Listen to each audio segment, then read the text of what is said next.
Hello friends, आज देखेंगे towards civil disobedience. इससे पहले हमने देखा गांधी जी ने नॉन कोऑपरेशन मूवमेंट शुरू किया और वो नॉन कोऑपरेशन मूवमेंट वॉयलेंट रूप धारण कर ले रहा है, क्योंकि महात्मा गांधी जी चाहते हैं नॉन वॉयलेंट तरीके से ही चीज़ें चलें, तो उनका उसमें इंटरेस्ट ख़त्म हो जाता है। सिविल डिसोबीडियंस मूवमेंट की शुरुआत कहाँ से होगी, क्योंकि नॉन कोऑपरेशन मूवमेंट ने अपना फ्लो खो दिया है, तो यही देखेंगे इसमें। फरवरी 1922 में महात्मा गांधी ने ये चीज़ डिसाइड कर ली कि अब नॉन कोऑपरेशन मूवमेंट को हम विड्रॉ करेंगे, क्योंकि मूवमेंट ने कई कई जगह पे वॉयलेंट रूप धारण किया है, जैसे आप चौरी चौरा में देखेंगे। बट उनका मानना ये भी है कि जो सत्याग्रही हैं, जिनका बेसिक काम तो नॉन वॉयलेंट तरीके से ही एजिटेशन करना है, मूवमेंट को चलाना है, तो वो बीच बीच में दूसरों के उकसाने पे वॉयलेंट हो जा रहे हैं। इट मीन्स उनको ट्रेनिंग की ज़रूरत है। जब वो मास स्ट्रगल के लिए जाएं, उससे पहले उनको कुछ ट्रेनिंग मिले। और वो ट्रेनिंग कैसे होगी? जब नियम बनाए जाएंगे और नियमों का वो फॉलो करेंगे तभी। तो इंसिडेंट दिखाया है चौरी चौरा 1922 का, आपकी बुक में फिगर 5 है। चौरी चौरा गोरखपुर डिस्ट्रिक्ट का एक गांव है, जगह है। पीसफुल डेमोन्स्ट्रेशन हो रहा था बाज़ार में, और वही वॉयलेंट क्लैश बन गया पुलिस और सत्याग्रहीज के बीच में। और जब इस इंसिडेंट के बारे में महात्मा गांधी ने सुना, तो उन्होंने हॉल्ट पे डाल दिया, बीच में ही रोक दिया नॉन कोऑपरेशन मूवमेंट को, क्योंकि इसमें बहुत सारे पुलिस पर्सनल्स मारे गए थे, जिंदा जला दिए थे सत्याग्रहीज ने। और जब इतना बड़ा मूवमेंट जो इस लेवल पे पहुंच चुका था, और बहुत सारे कांग्रेस लीडर्स ने पहले ही इस बात के लिए प्रोबेबिलिटी दिखाई थी कि आगे चल के ये वॉयलेंट हो सकता है, मास एजिटेशन वॉयलेंट रूप धारण कर ले और इन चीज़ों से बड़ी ही दिक्कत आ जाएगी। फिर कल को महात्मा गांधी जी इस पूरे मूवमेंट को बंद करेंगे। तो ऐसी सिचुएशन उन्होंने पहले भी बताई थी, और वैसी सिचुएशन हुई भी। तो इससे क्या हुआ, उनके मन में ये हो गया कि हमने काउंसिल के इलेक्शंस भी छोड़े, और आज ये 1 साल बाद में बंद हो रहा है, क्योंकि जनवरी 1921 को शुरू हो रहा है और जनवरी 1922 को ये कह दे रहे हैं कि अब इसको हम बंद करेंगे।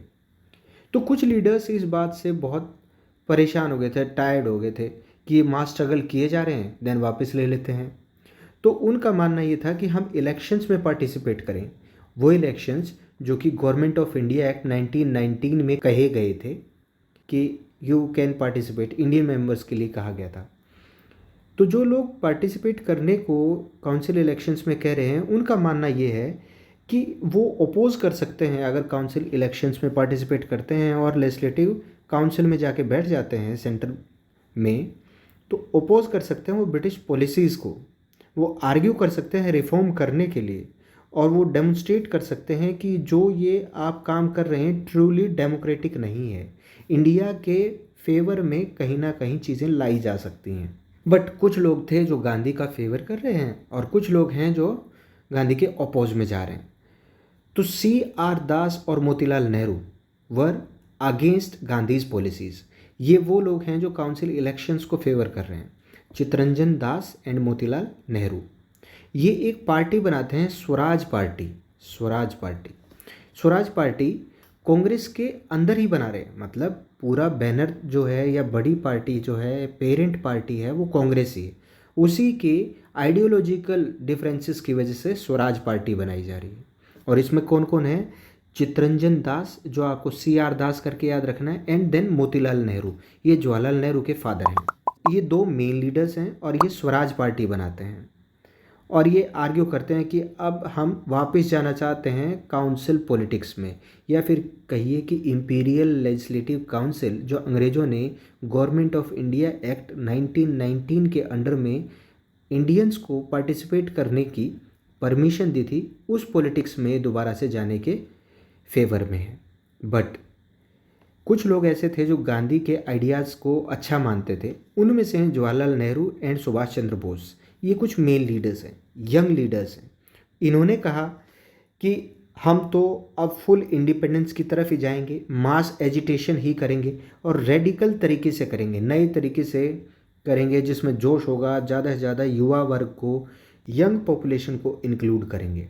देखने वाली बात यह है, देखिए, एक ही पार्टी के मेंबर हैं। मोतीलाल नेहरू जो फादर हैं, वो पक्ष कर रहे हैं स्वराज पार्टी का, और गांधी को ओपोज कर रहे हैं, जबकि जवाहरलाल नेहरू गांधी को फेवर कर रहे हैं। ऐसी सिचुएशन थी कि इंटरनल डिबेट हो रही थी कांग्रेस में, डिसेंशन था, डिसएग्रीमेंट कह लीजिए, डिसएग्रीमेंट है। तो इस के चलते क्या हुआ कि कुछ एक मत पे ये लोग पहुंच नहीं पा रहे हैं, और ऐसे कुछ फैक्टर्स हैं जिसकी वजह से इंडियन पॉलिटिक्स 1920s में शेप लेती है, और वो भी लेट 1920s में मेंशन कर रहा हूँ मैं। तो इसको देखते हैं। जो पहला इम्पैक्ट नज़र आ रहा है, इफेक्ट नज़र आ रहा है, वो देखिए वर्ल्ड वाइड इकोनॉमिक डिप्रेशन था।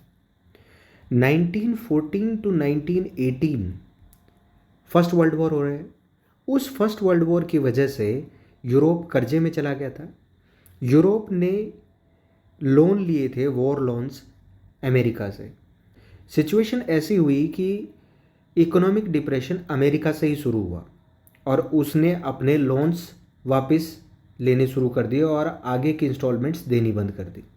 एक हिसाब से इकोनॉमिक डिपेंडेंस जो अमेरिका के ऊपर थी, तो अमेरिका में ही इकोनॉमिक डिप्रेशन आने की वजह से यूरोप भी डिप्रेशन में चला गया, और इसीलिए इसको वर्ल्ड वाइड इकोनॉमिक डिप्रेशन कह रहे हैं। क्योंकि उस समय के तो अमेरिका और इंग्लैंड या फिर यूरोपियन कुछ कंट्रीज़ ही मेन लीडर्स हैं। हम एशियन कंट्रीज़ को तो सिर्फ कॉलोनी देख के चल रहे हैं। एशिया, अफ्रीका और लैटिन अमेरिका या साउथ अमेरिकन कॉन्टिनेंट, ये सब तो कॉलोनीज़ हैं यूरोपियन कंट्रीज़ की और अमेरिका की। अगर अमेरिका और यूरोप में इकोनॉमिक डिप्रेशन है तो वो उसको हम वर्ल्ड वाइड इकोनॉमिक डिप्रेशन ही कंसिडर कर रहे हैं।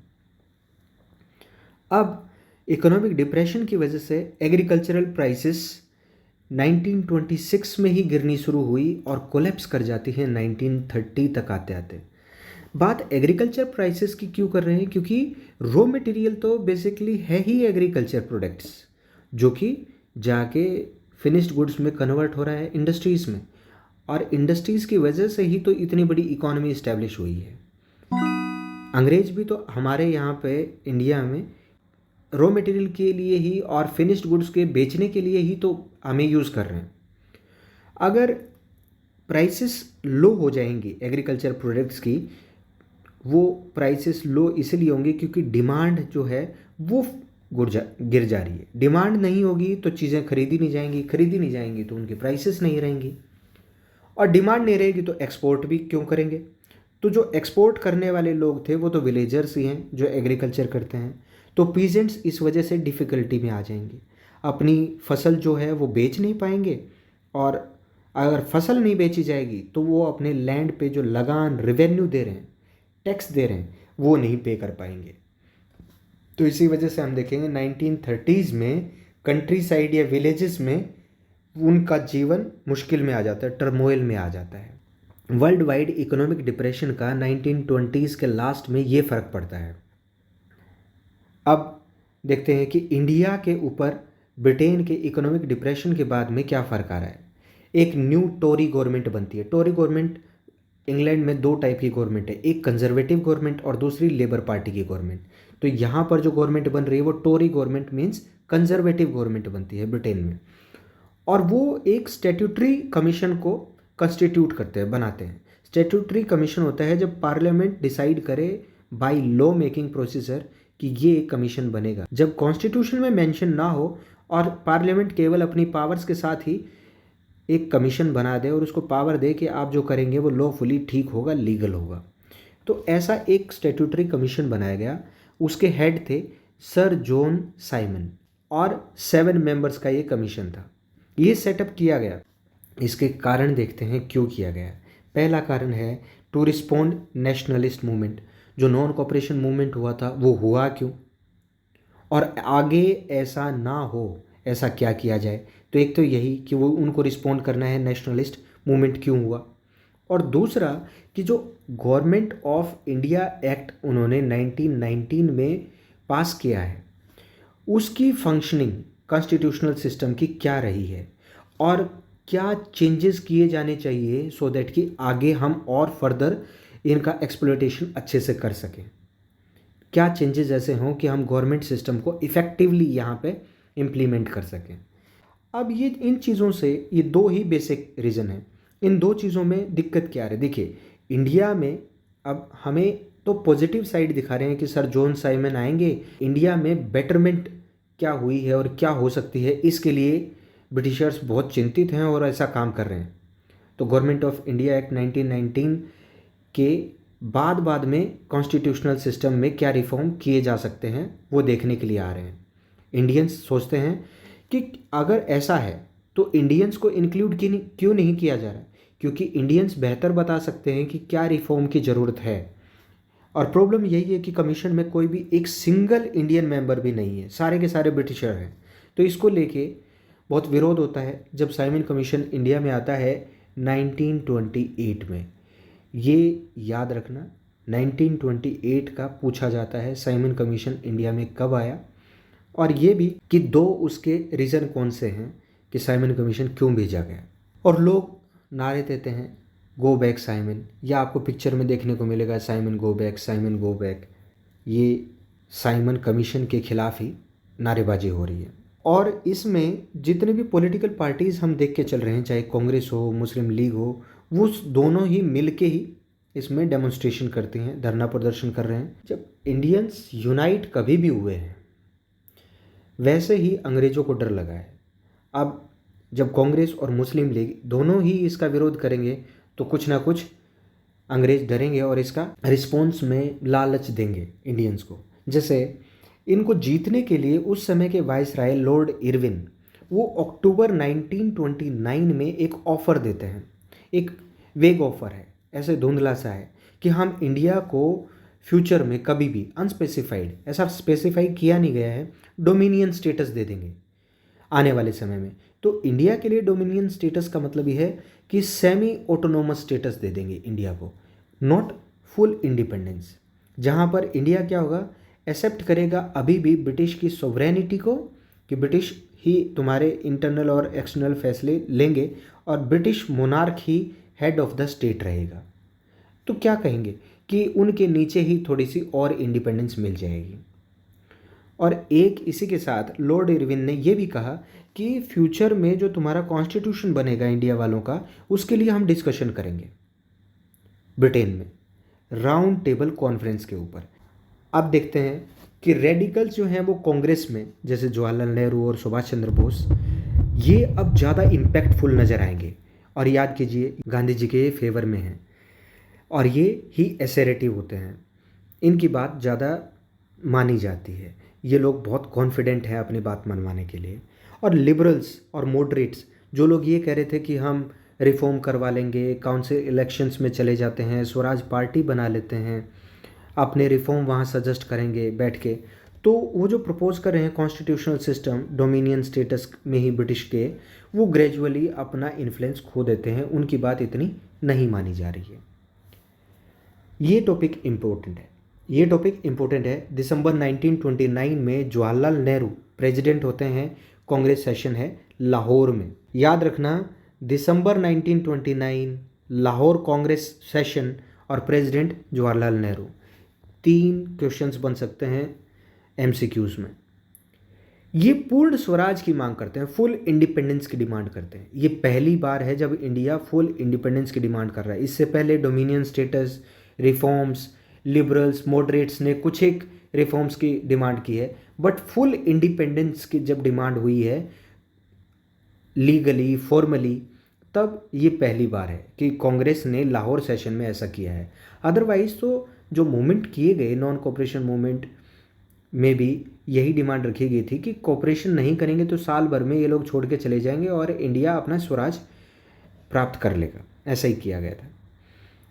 और इन्होंने यहाँ पर डिक्लेयर किया इसमें फुल इंडिपेंडेंस के साथ कि 26 जनवरी 1930 से हम इंडिपेंडेंस डे सेलिब्रेट किया करेंगे।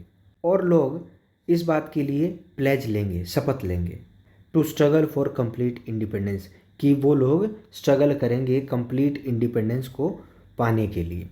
और इसी बेसिस पे आज के दिन भी हम रिपब्लिक डे बनाते हैं और इसी दिन को कमेमोरेट करने के लिए, याद रखने के लिए ही बनाया जा रहा है, क्योंकि हमने किसी समय पे लाहौर कांग्रेस सेशन में जवाहरलाल नेहरू जहां प्रेसिडेंट थे, दिसंबर 1929 में फुल इंडिपेंडेंस या इंडिपेंडेंस डे की स्थापना की थी।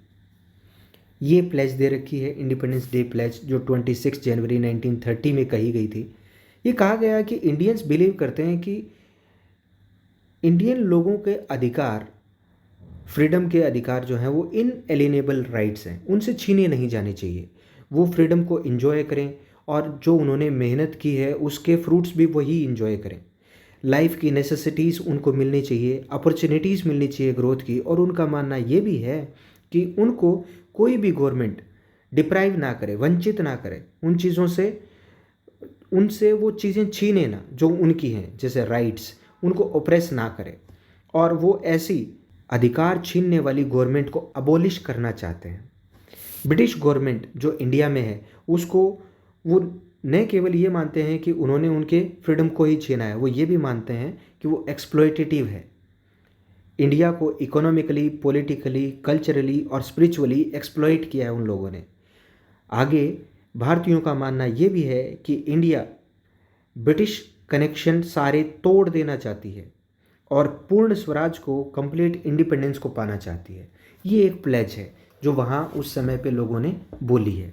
हालांकि देखें तो ये सेलिब्रेशन हुआ, ये बहुत लिटिल अटेंशन कैप्चर कर पाता है, बट महात्मा गांधी इन चीज़ों को दोबारा से देख रहे हैं, एनालाइज कर रहे हैं। 1929 का समय चल रहा है। अब महात्मा गांधी ये सोचते हैं कि ये जो कंप्लीट इंडिपेंडेंस का एब्स्ट्रैक्ट आइडिया है, इसको हम कंक्रीट इश्यूज़ के साथ जोड़ेंगे जो एवरीडे लाइफ में आते हैं। और इसी के बाद में हम सॉल्ट मार्च देखेंगे जहाँ से सिविल डिसोबीडियंस मूवमेंट शुरू होगा।